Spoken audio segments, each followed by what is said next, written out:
to being okay with church again.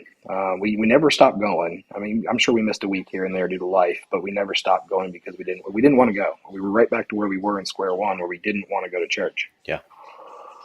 Anyway, so here we are, and actually, I think we weren't the only one that was told to, but there was a baby dedication on Mother's Day that year, and that was very hard for Kristen, my wife, and it was very difficult on her because that should have been our baby. We should have been up there on stage that year.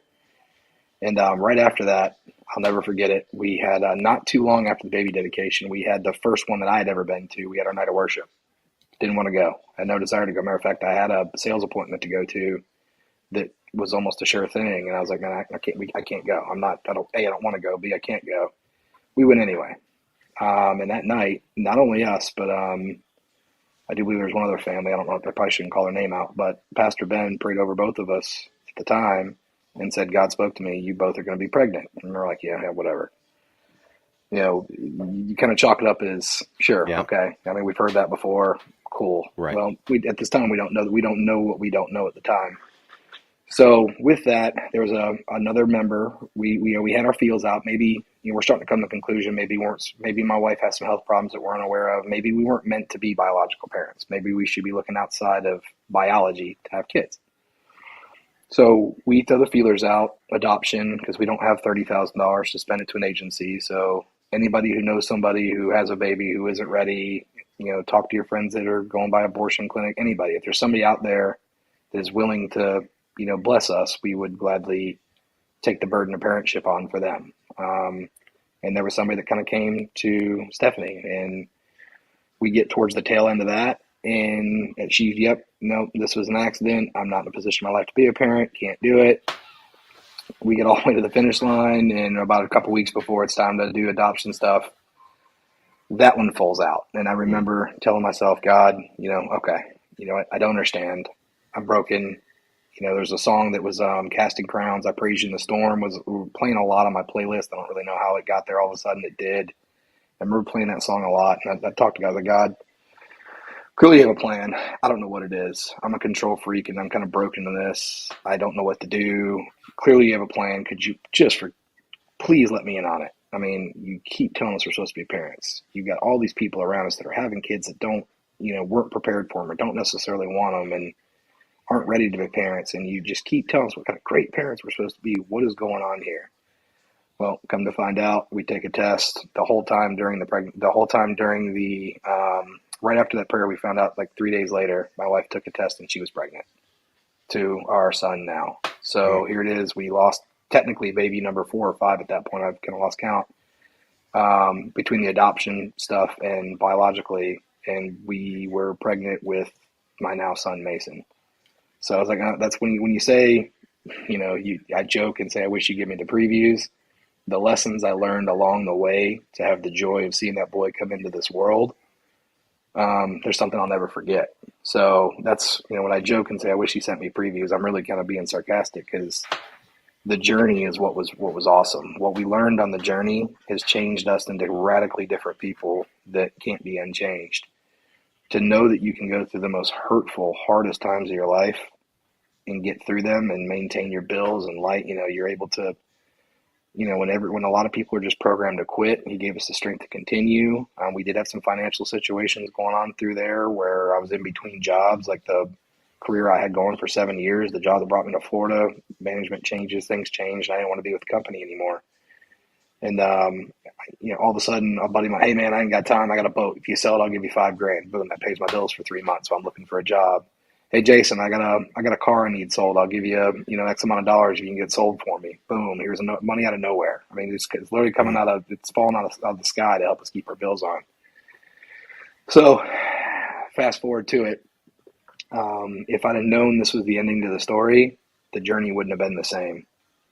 And obviously the story's not over with yet. We're rewriting a brand new chapter. But that is the story of how my son came into this world, to a family that was more prepared to raise him the right way in church, with the right people, with the right surroundings, and with the kind of hearts necessary to fight these times that are divisive and hard. And the world seems to be against certain groups of people for various reasons, and we're constantly under attack. And I don't know if we wouldn't have went through this journey if I would have been prepared to handle it. Yeah. And, one of being one of the people who sat during that time watching that happen to you guys, I remember, my wife and I praying for you guys. And I remember how sensitive you were too, because I didn't want to, you're a friend of mine, but I didn't want to say nothing because I knew, I mean, what can you say? And Yeah. I had been in that place before too, where some idiot comes up and says something, and I really didn't want to be the guy at church that Jason popped in the face. So, I kind of said nothing. But part of what I really like about your story, and what's really goes along with what we're doing in this 28 days, Jason, I had written devotional, and it is online for anyone that wants to just download it for free. And I'm encouraging people to go through that during this time period and go. And there's a section in there. And what I did with this devotional was about what was instrumental things that made me who God created me to be, how I got here to this part, And like you, small groups was one of those things. Those people in those small groups, I think during that time period, I don't know how we would have made it through some of the stuff. And like you said, and now I can totally, respect what you're saying about the preview, because I had no clue what God was going to do in our life. But Correct. the enemy wanted us to stop. He wanted to Correct. keep us isolated. And, I was one of those people. I thought I was hurt by other church people. The truth was I hurt myself. But Yep. I didn't want to go to church. Pastor Tim, a real good friend of mine, Ron Weber, he sicked Tim on me. And, I hadn't seen Ron in probably 30 years. And it's just amazing how, when you look back and see how God put these pieces together Yep. that should have never came together and did that. And Yep. small groups, I can sit here and talk so many ways of how small groups have been so instrumental in it. And one of the things I talk about in the book is that, and we hear this all the time, we're the sum of the 5 people that we hang with. And Yep. this is a recurring theme in this, is that most married men can't name you 5 other men that they hang out with. Okay. And it's just a truth, and we really, what I like about the word intentional is we get to make a choice. Yep. And that's where small group comes into play, because my close friends are out of that small group. My closest friends are from that small group. And those men in that small group helped forge me to become the man who I am becoming. Because when I came to Momentum, you never met more of a broken person than who I was. And Yep. I resonate your story in the fact that even though our stories are different, God used some of the same tools to help heal us and to get us to that next thing, to where, next thing you know, Jason Brand, my wife, comes to me and says, Jason and Kristen are doing a small group. They're leading a small group now. Yeah. You Yeah, know? I'm pretty sure people at Hell got ice water that day when that happened. 'Cause, But like, Jason, you I'm had serious. I you had never. one of the biggest small groups, because I think when we have been there and we can be authentic. What I like about my conversation, we didn't plan our conversation coming on here because we wanted to have an authentic conversation. And also because Jason's never without words, if you know Jason. So I knew we could carry this on. But, when you can be real, what I like about our church is they taught me how to be authentic and how to be a Correct. real person. I grew up as a preacher's kid, and as a pastor kid, I learned how to be fake. I knew Yep. what everybody wanted Nail on the me, head. and I could say everything everybody needed me to say and wanted to say. But I I didn't have that in my heart, you know? And and then just some of the tragedies and traumas that I never dealt with in my life, that's what directed me. But God, you know, he was in control and he brought the right people. And so I want to encourage anybody that's listening to this podcast here, um, that how important small groups can be. If you're not involved in a small group at your church, man, you really you need Start to. one. Yep. Because Start one.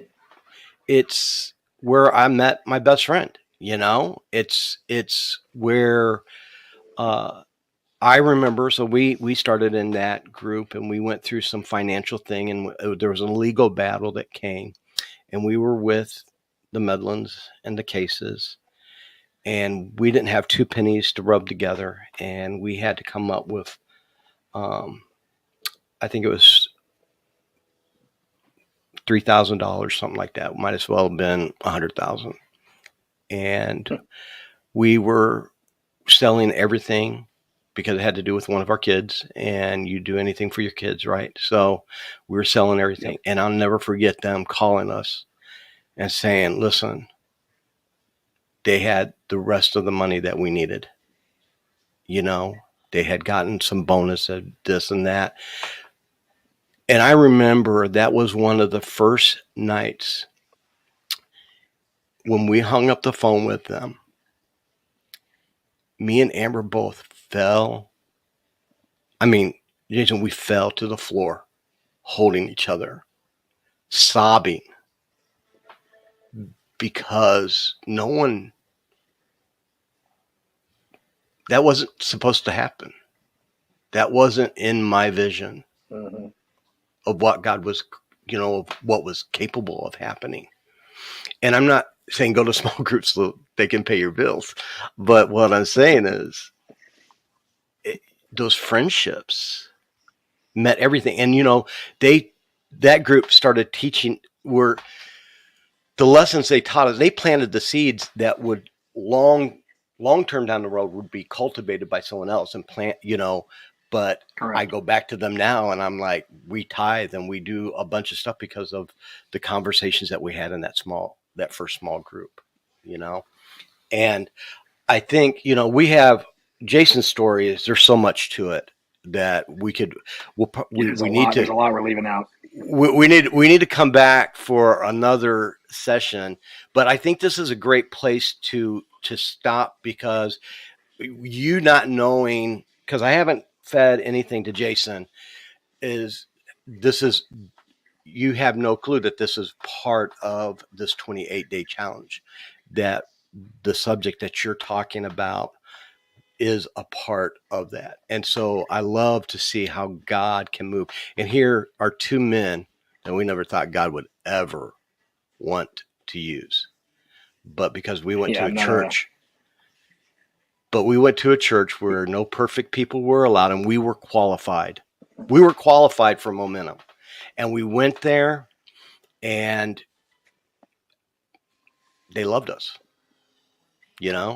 Yeah, I'll tell you what. I mean, I know you want to kind of wrap this up, but just to touch on one thing you said there, something I've learned along the way. What the thing that broke in me the most was my perception of what a Christian was supposed to be. Not that I've ever grown up, where the Torah was my end all be all. I know that's for some religious groups. Some, you got to be perfect to get to heaven. Any mistakes and you're not Right. getting there. But to a certain extent, I still kind of sort of expected that. I'm so used to being a sales manager of a company. I'm so used to being, just as a salesman of a company, you represent something greater than yourself, right? Right. So any mistakes doesn't just reflect negatively on you; it reflects negatively on who you represent. Even though I never let Jesus get that close to me. in my baby steps of Christianity, I still took that part kind of seriously. I don't feel equipped, though I am a good speaker, though I have zero fear of stepping up in front of a group of 100, 500, a million people and talking. I mean, I was not equipped with fear to do that. I never felt like I could do it with Jesus because, you catch me watching a Michigan football game, and you're going to hear some language that's not exactly Christian friendly. So, you think about that and you don't want to slip and you don't want to say something silly. And because you still have that negative thing, in you, it's the devil's tool to get in your head that you shouldn't do anything at all. Yeah. Momentum changed that in me. Momentum of everything about everybody I've ever met in there, with very few exceptions, was exactly that. You don't have to be perfect for Jesus to love you the same. He was the perfect one, not you. You don't. I remember saying that in my vows, and I remember when you read over them, you're like, "That's a good spot." I said, and Kristen, you're not perfect. I'm not perfect, but together our love can be, and we're going to strive for perfection, knowing that we're never going to get there, but it's never going to stop us from trying. Yeah. That was one of the things, because we read our own vows, and I was being reminded of that. So when you said that I did do our own small group, I didn't feel equipped. They were after me for a long time. That every breakout of I was like, dude, stop asking. I know I'm not doing a small group. No, I can't do it. I'm not the one. I know the Bible, but I don't know it the way I should to lead. I don't know it like I know my sales pitch. I don't know it like I know how to overcome objections. I don't know it well enough to lead. Finally, they asked us to do it, and we were reluctant to do it, but we prayed on it. Something told us to do it, and like you said, it grew to be a big one. He doesn't equip. I found the thing that broke the most is God doesn't equip the talented. He equips the equipable. He equips the ones that are available. He equips the ones that want to be equipped. He equips the willing. And to see some of the miracles we had families that came to our small group that they had their own loss of babies, and now they're happily married with kids. And adoptions were given to families that were told they couldn't have kids. We got to go from being the counseled to the counselors and help. That's where the story really, really gets good. And that's why I joke I want previews, and I'm happy he doesn't send them. In the moment, God, what happened to those previews I talked about? But you know what? When the story is over and we're on to the next chapter, he paints a heck of a masterpiece, man. And it's been a wild ride to get here, and I love it. And there's nothing better than when God can take all that pain and suffering, you see him using it to help someone else, And when you see other people's misfortunes and you're able to have the answers for them that aren't just the quick pre-programmed, like, the let go, like these things have been beaten into Christians' heads that that's just the thing you say. But you can be real with them. Correct. And that's what being a Christian is about. It's about being you, but letting God shine through you. It's not about being able to recite every verse of every word. I mean, that's tools you need to work towards, but not doing that doesn't mean you're not in the right spot in your life. And that was the big change at Momentum that God did through Momentum to me. So yeah, man, it's cool to share my story. I hope it helps. I'm not a special person by any means. I mean, maybe the short bus kind of version of special, but no, I'm kidding. Nothing special about me. What God's done through me though is special. That's the cool part. That is the cool part. And that's where I hope that other men who are listening here today, they can see, because there's more Michael Chestnuts and Jason Brands out there in this world that they need someone to come and bring them hope, someone to accept them where they're at, not judge them. And, once again, I go back to this. When we look at our story, it's amazing to see the people who God has used along the way. And, we can't follow man because man will always let you down, but God uses those men to help us and uses these people and these small groups. I'm going to tell you, just if you're listening to this today, you're watching this as a man of your house. I know I didn't feel like I could be that man of that spiritual leader in the house. Part of being a spiritual leader is getting your family involved because there's going to be payoffs to it. Yep. And I remember the night that we pulled up to their house for that first small group. Me and Amber sat in the driveway or on the curb trying to come up with a reason to leave. And God wouldn't let us have that. And we went in and we cried.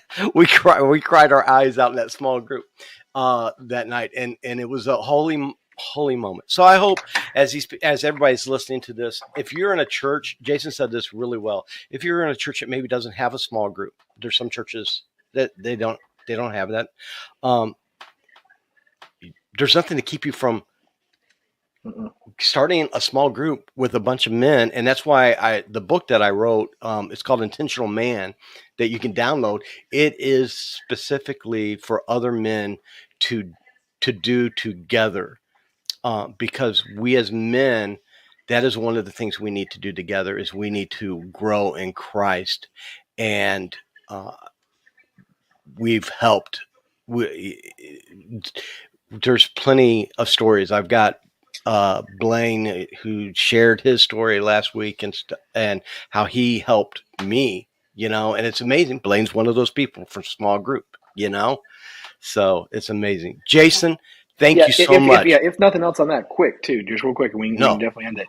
If you're going to do a small group and you're not comfortable and you don't know what to do it on, you're letting that fear of taking the first step, pick a book that is just something that interests you. I mean, there's a million Christian texts. I mean, leadership, parenting, sex. All these things, there's books with them that are Christian authors that come with like a DVD or a downloadable YouTube series that you can watch. And, you can, if you don't trust your skills or your knowledge of the Bible, pick one of these things as a starting point.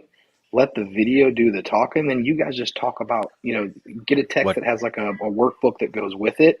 That's where we started, and it really helped the flow of our group, and it really put an identity to our group. And like you said, the group just kept growing and growing. Like every other week, I've got an email from the group coordinator, whether it be Ashley Case or whether it be, her last name is Trujillo now, Kristen, right? Kristen, yes. Kristen Pesci. And then obviously she's Kristen Trujillo now. But, emailing you, hey, we got another one. We got another one. We got another one. We got another one. It's like my house isn't that big. Have to get a bigger house. So, yeah, if you don't know where to start, not starting is not the answer. The answer is just take that step in faith and God will do the rest. Just jump out. Know that, jump out the plane without the parachute because he's got you. That was my hardest part. But once we jumped out, he definitely carried it to where he wanted it and led through us. All we had to do is show up. He did the lead, and I just had to provide the place. He just wants us to obey. That's all we have to do. Yep, that's it. We just have to obey. He'll provide everything else. And like you said, he'll equip us. He will give us what we need. We just need to obey. Jason, again, thank you so much for being on here. And to my listeners and every guys, I hope you are really going with this 28 days and, just really dive into the website, intentionalguy.org, download the book. Until next time, just keep being intentional. Thank you, Jason. Yep, no problem.